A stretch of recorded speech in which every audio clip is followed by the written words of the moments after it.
Hello ನನ್ನ ಪ್ರೀತಿಯ friends, welcome to Anu Praveen life style.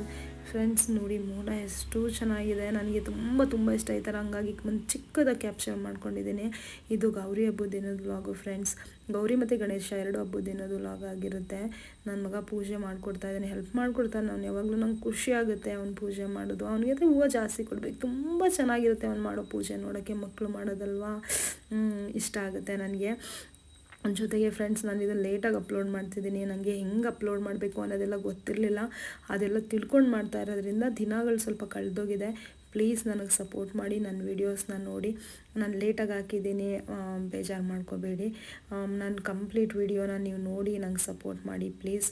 ನೋಡಿ, ಮಳೆ ಬಂದುಬಿಡ್ತು. ನಾನು ರಂಗೋಲಿ ಆಗಿ ಬಂದಿದ್ದೆ, ಕಂಪ್ಲೀಟ್ ಮಳೆ ಬಂದು ಎಲ್ಲ ಅಳಿಸೋಯ್ತು. ನಂಗೆ ತುಂಬಾ ಬೇಜಾರಾಯಿತು. ಹಬ್ಬದೆಲ್ಲ ಮುಗಿಸ್ಕೊಂಡು ಊಟ ತಿಂಡಿ ಸ್ವಲ್ಪ ರೆಸ್ಟ್ ಎಲ್ಲ ಮಾಡಿಕೊಂಡು, ನನ್ನ ಹಸ್ಬೆಂಡು ಬಟ್ಟೆ ತೊಗೊಂಡಿರಲಿಲ್ಲ, ಅವ್ರಿಗೆ ಆಫೀಸು ರಜಾ ಇರಲಿಲ್ಲ. ಹಂಗಾಗಿ ಸರಿ ಹಬ್ಬದ ದಿನವೇ ಹೋಗೋಣ ಅಂತ ಸಿಟಿ ಕಡೆಗೆ ಹೊರಟ್ವಿ.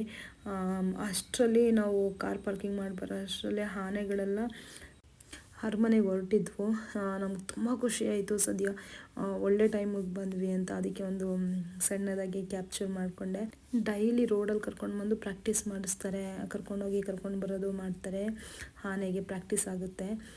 ನನಗೆ ತುಂಬ ಖುಷಿಯಾಯಿತು. ಅದನ್ನು ಮುಗಿಸ್ಕೊಂಡು ಕ್ಲಾತ್ಸ್ ಎಲ್ಲ ತೊಗೊಂಡು, ನನಗೆ ಟ್ಯಾಟು ಆರ್ಡ್ರು ಇತ್ತು. ನಾನು 2-3 ಸರಿ ಫೋನ್ ಮಾಡಿದ್ರು, ಹುಡುಗರು ರಿಸೀವ್ ಮಾಡಲಿಲ್ಲ. ಹಂಗಾಗಿ ಅಲ್ಲಿಗೆ ಹೋಗಿ ಮಂಡೆ ಹಾಕ್ಕೊಡ್ತೀನಿ, ಹಬ್ಬ ಇದೆಯಲ್ಲ ಬೇಜಾರು ಮಾಡ್ಕೋಬೇಡಿ ಅಂತ ಹೇಳ್ಬಿಟ್ಟು ಬರ್ತಾಯಿದ್ದೀನಿ. ಹಾಗೆ ಅಮ್ಮನ ಮನೆಗೆ ಹೋದೆ. ಅಮ್ಮನ ಮೇಲೆ ಅಕ್ಕನೂ ಬಂದಿದ್ದರು.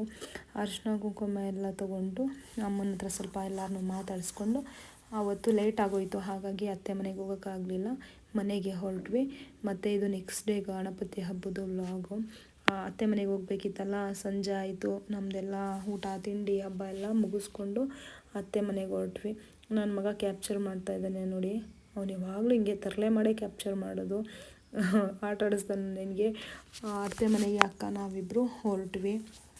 ನನ್ನ ಹಸ್ಬೆಂಡ್ ಮತ್ತು ನನ್ನ ಮಗ ಇಬ್ಬರೂ ಫುಟ್ಬಾಲ್ ಆಡೋಕ್ಕೆ ಹೋಗ್ತಾರೆ ಅಂತ ಹೇಳಿದ್ನಲ್ಲ, ಅಲ್ಲಿಗೆ ಹೊರ್ಟೋಗ್ತಾರೆ ಈವ್ನಿಂಗ್ಸಲ್ಲಿ. ಎವ್ರಿ ಸ್ಯಾಟರ್ಡೇ ಸಂಡೇ ನಾನು ಅತ್ತೆ ಮನೆಗೆ ಹೋಗಿ ಅವ್ರ ಮನೆಯಲ್ಲೆಲ್ಲ ಎಂಜಾಯ್ ಮಾಡ್ಕೊಂಡು, ಇದು ನಮ್ಮ ತಂದೆ ಕೊನೆ ತಂಗಿ ಮನೆ. ಅವರು ಯಾವಾಗಲೂ ಎಲ್ಲ ಹೆಣ್ಮಕ್ಳೂ ಕರೀತಾರೆ.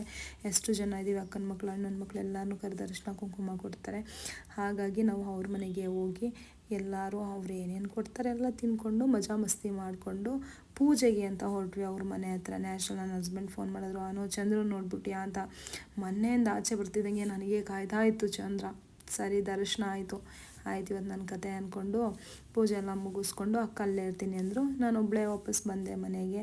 ಅಷ್ಟರಲ್ಲಿ ಇವರು ಫ್ರೆಶ್ ಅಪ್ ಆಗಿ ರೆಡಿಯಾಗಿದ್ದರು. 11 ಗಣಪತಿ ತೋರಿಸ್ತೀನಿ ಬಾನು, ನಿನಗೆ ಎಲ್ಲ ಶಾಪ ಪರಿಹಾರ ಆಗುತ್ತೆ ಅಂದರು. ಲಡ್ಡು ಬಂದು ಬಾಯಿಗೆ ಬಿತ್ತು ಅಂತ ಏನೋ ಖುಷಿ ಅಲ್ವಾ. ಎಲ್ಲ ಗಣಪತಿನೂ ಗಾಡಿಲೇ ಕರ್ಕೊಂಡೋಗಿ ಹಿಂಗೆ ಗಲ್ಲಿ ಎಲ್ಲ ಹೋಗ್ಬೇಕಲ್ಲ. ಹಂಗಾಗಿ 3 ಜನ ಒಂದೇ ಗಾಡೀಲಿ ಹೋದ್ವಿ. ನಾವು ಚಿಕ್ಕವರಿದ್ದಾಗ ಗಣಪತಿಗೆ ಎಲ್ಲ 101 ಗಣಪತಿಗೆ ಹಕ್ಕಿ ಹಾಕ್ತಿದ್ವಲ್ಲ, ಅದೆಲ್ಲ ನನಗೆ ಜ್ಞಾಪಕ ಬಂತು. ಏನೋ ಖುಷಿ ಆಯಿತು. ಎಂಜಾಯ್ ಮಾಡಿಕೊಂಡು ಎಲ್ಲ ಗಣಪತಿಗಳನ್ನೂ ನೋಡಿಕೊಂಡು ಆ ದಿನಾನ ಏನು ಖುಷಿಯಾಗಿ ಕಳೆದ್ವಿ. ನನ್ನ ವಿಡಿಯೋ ಕಂಪ್ಲೀಟ್ ನೋಡಿದ್ದಕ್ಕೆ thank you so much friends. Thanks.